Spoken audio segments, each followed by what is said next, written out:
Saez, bonjour. Alors, pour te présenter Saez, c'est quoi? C'est un personnage? C'est un groupe? Je crois pas qu'il y ait de personnages dans la mesure. Je sais que ça me fait tout le temps, ça me fait tout le temps bizarre dans la mesure où j'ai appelé le disque et l'ensemble par ce nom-là, parce que c'est à la fois moi et pas moi. Je m'explique, les personnes avec qui on a fait le disque, qui sont les personnes avec qui on est sur scène, qui, qui sont les personnes avec qui on commence le deuxième album maintenant. C'est entre le groupe et le solo, enfin c'est vraiment entre les deux. Toutes les compositions sont pas de moi, enfin ce n'est pas que moi. Et je pense que s'ils sont pas, s'ils font pas de promo, c'est plus parce que ça les fait chier que parce qu'ils en auraient pas la possibilité, puisque au moins ils pourraient m'aider à trouver mes mots dans certains moments. Et et voilà quoi. Donc c'est à la, c'est, y a pas de, c'est pas moi. Comment se gère? C'est-à-dire que moi c'est plus, moi c'est Damien quoi. Je fais vraiment dans ma tête, il y a une différence entre les deux. Donc voilà, pour répondre à la question du personnage qui est ni un personnage ni vraiment un groupe. Enfin, c'est entre c'est un peu comme c'est un peu comme un concept je déteste ce mot-là et, et je m'en excuse, mais c'est un peu comme Massive. C'est pas, c'est un, les chanteurs diffèrent, ils changent de chanteur. C'est un peu, il y a c'est un peu ça l'univers. C'est-à-dire bon ben voilà, qui veut venir vient et quand on reconnaît le talent, enfin on n'est pas exclusif. Moi je suis pas exclusif si je suis pas là à me dire voilà, les textes c'est absolument moi, les guitares c'est absolument moi, c'est pas ça l'univers. À lire tes paroles, on ressent chez toi une image de post-adolescent, excuse-moi l'expression, un peu rebelle, écorché. Est-ce que tu t'y retrouves dans cette description? Ouais, et de post-adolescent, ouais. Ouais, il y a aucun. De toute façon, enfin, j'ai, je viens d'avoir 23 ans, j'ai fait l'album, j'en avais entre 21 et 22. Ça s'appelle la post-adolescence, ouais. Donc j'ai aucun souci avec ça. Et même j'en suis très fier. Moi, je l'ai toujours dit. J'avais envie de faire un journal intime d'ado. Et, euh, et voilà, et je l'ai fait. C'est rien de plus, rien de moins. Uniquement ça. Et je pense que c'est pas un hasard si ça touche plus les ados que d'autres. C'est logique. Enfin, c'est une, voilà, rebelle. Je sais, c'est pas, en tout cas, c'est la démarche, c'est pas de l'être. Euh, je pense que je suis réaliste dans les. J'aime bien l'écriture réaliste déjà, et euh, et je suis à. Je je vais enfoncer le clou sur certaines choses. Ça va me faire ça va me faire plaisir au sein d'une chanson qui est parce que quand tu fais de la musique, tu sens les choses, tu sens que entre qu'entre Jeune et con et Alléluia, il y a une différence. Il y a une différence de texte, il y a une différence de musique, il y a, enfin, commencer par Encore un jour se lève sur la planète France et je sors de mes rêves, je rentre dans la danse et puis par Maman m'a levé ce matin ou c'était peut-être demain, je ne sais plus vraiment. C'est pas le même univers. C'est pas le même univers de texte. Entre un refrain qui ne chante qu'Alléluia et un qui dit puisqu'on est jeune et con, puisqu'ils sont vieux et fous, puisque des hommes crèvent sous les ponts, mais ce monde s'en fout. En fait, la phrase essentielle, c'est puisque des hommes crèvent sous les ponts, mais ce monde s'en fout. Et de savoir que ça, pendant pendant 6 mois dans ce cher pays qu'est la France, eh ben cette phrase, puisque des hommes crèvent sous les ponts, mais ce monde s'en fout, eh ben aura été entendue X milliers de fois par des gens, par le mec qui est dans sa voiture, qui rentre du boulot, par la fille qui écoute la radio dans sa chambre, par celui qui serait comme moi et 4 ans en moins, par savoir que cette phrase, à la place d'une, comment on pourrait dire, d'une zen restons zen, eh bah, j'en suis content. Rien que par devoir civique, j'en suis content. Parce que tu as eu l'impression d'apporter quelque Non, chose parce que tu le mets, parce que c'est, tu, tu le mets dans la gueule en fait. une envie de le dire. Ouais, puis une envie de le dire, puis une envie par respect pour ces gens-là. Par respect pour, c'est se faire l'instant d'une phrase, et que l'instant d'une phrase, sans la prétention de plus que ça, dans la prétention de plus que les mots.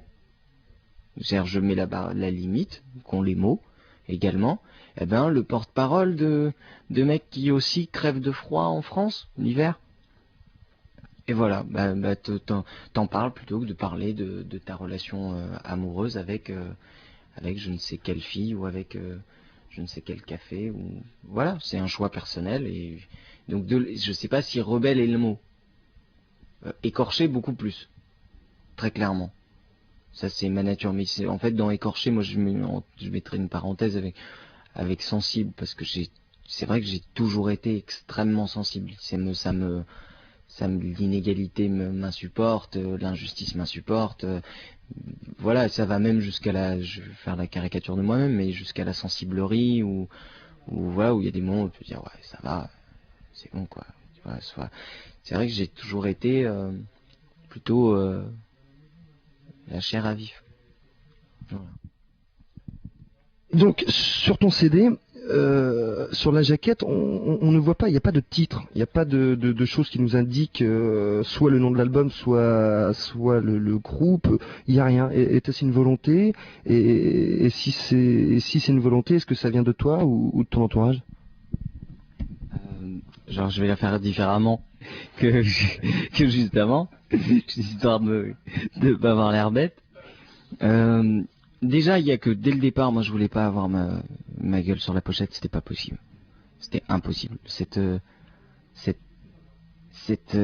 identification-là, ce côté comble de l'égocentrisme, l'album était déjà assez dur d'égocentrisme par lui-même pour en plus en rajouter là-dessus. Ça, c'était pas possible. Et puis qu'en plus, j'adore la photo et je trouvais que voilà, il y avait rien à rajouter, il n'y a pas besoin de mettre une signature là où il n'y a pas besoin de mettre de signature. C'est clair. Bon, tu as participé, je pense, à l'élaboration de cette jaquette, en tout cas pour les photos.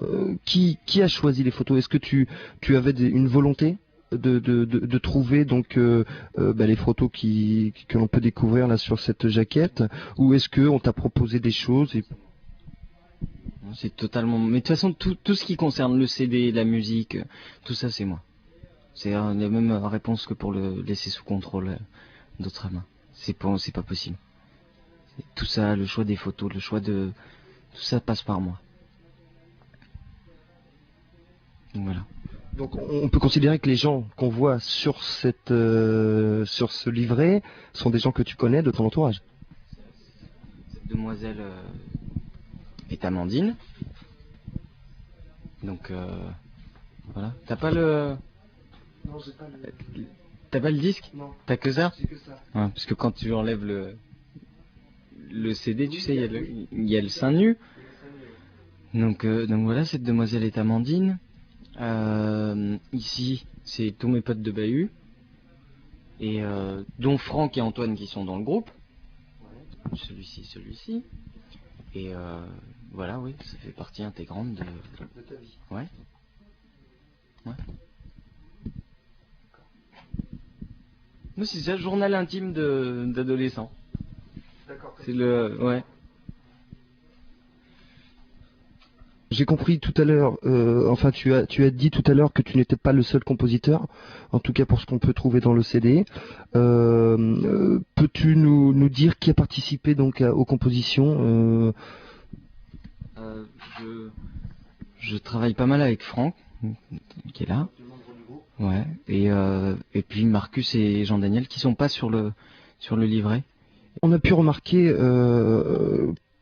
qu'il y a des grands noms qui ont participé à l'élaboration de cet album, notamment Ron Saint-Germain, qui est entre autres, qui a participé entre autres, enfin qui a travaillé entre autres avec des gens comme Lou Reed, comme Sonic Youth, j'ai lu même Jimi Hendrix ou U2. Comment s'est passé d'abord la rencontre avec ces gens-là et ensuite le travail au quotidien? Est-ce que tu, enfin j'imagine qu'on peut être impressionné devant de tels personnages. Comment ça s'est passé? Déjà, c'est dû à la chance de ces grosses multinationales. Donc, donc la raison, on pourrait dire par la chance, c'est-à-dire qu'on a les moyens de travailler avec des personnes, peut-être auxquelles on pourrait pas accéder sinon. Et il faut quand même savoir que c'est un gros business la musique, même chez les gens de talent. Et donc après la rencontre, elle s'est faite. J'étais pas trop impressionné, j'ai pas trop de, moi je m'en fous en fait qu'avec qui, pourquoi. Je trouve ça bien, c'est-à-dire je sais que ça va dans la même lignée, que c'est quelque chose que j'attends, je vais être satisfait, mais jusqu'à la fin du premier mix, je suis pas satisfait tant que j'ai pas vu.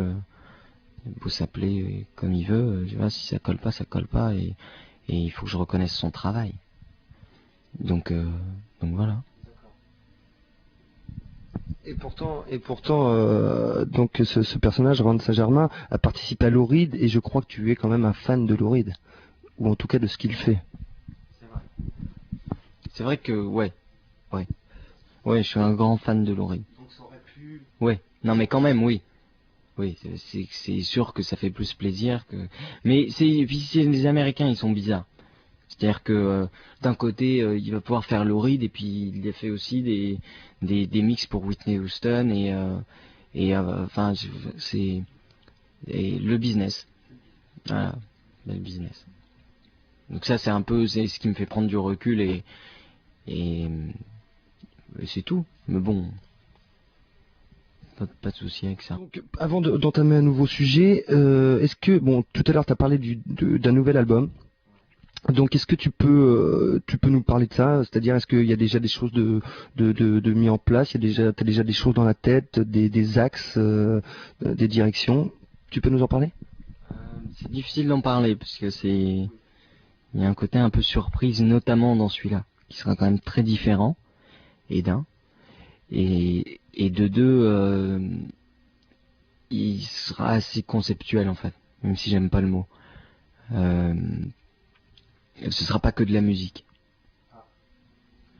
Voilà. Ouais. Ouais.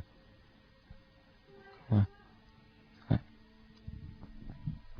Bon, juste pour nous faire languir, penses-tu faire des rencontres à l'intérieur de cet album avec des gens que tu affectionnes ou des gens avec qui tu aimerais travailler, des musiciens, des chanteurs, des artistes de tous bords? Ouais. Ouais.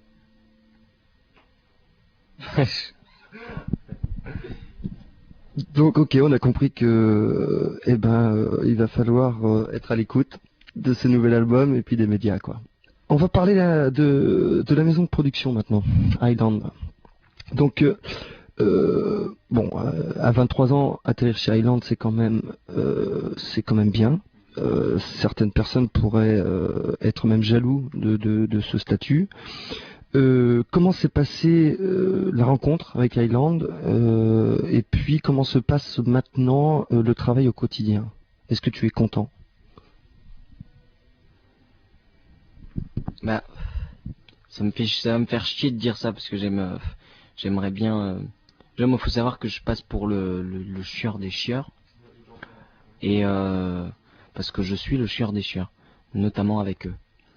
Et bon, cela étant dit, j'ai posé les règles dès le départ. J'ai agi un peu en tant que comme pourrait agir un dictateur dans une certaine mesure. On revient au truc du contrôle, etc. Et et c'est vrai qu'aujourd'hui, bah, ça a fait que je n'ai eu aucun mot sur aucune des musiques, des textes. Enfin, je suis ouvert aux avis, mais aucune restriction. Les photos, c'est moi qui les choisis. Enfin, je passe partout. Donc il y a aucune ligne directive qui m'est donnée. C'est moi qui la donne. Donc, en sachant ça, ça se passe, tout va bien dans le meilleur des mondes. puisque je suis totalement libre. Comment s'est passée la rencontre? On faisait des démos avec Marcus et puis ça a atterri chez un directeur artistique et voilà quoi. Ça n'a pas pris de temps, beaucoup de chance. Et mais c'est vrai que dès le départ, premier truc, on s'est frité. Je les ai tous insultés. Enfin, c'était assez. Mais voilà, ils ont compris qu'il y avait une identité et qu'il n'y avait pas à toucher à ça et qu'ils n'y avaient pas accès de toute façon. Et que chacun a. J'ai pas de mal à dire que c'est la banque de la musique quoi. Voilà, bon bah voilà, c'est une banque. Et ça n'a pas la prétention d'aller ailleurs. C'est tout, et que ça reste à sa place et c'est très bien comme ça. Et chacun son métier quoi.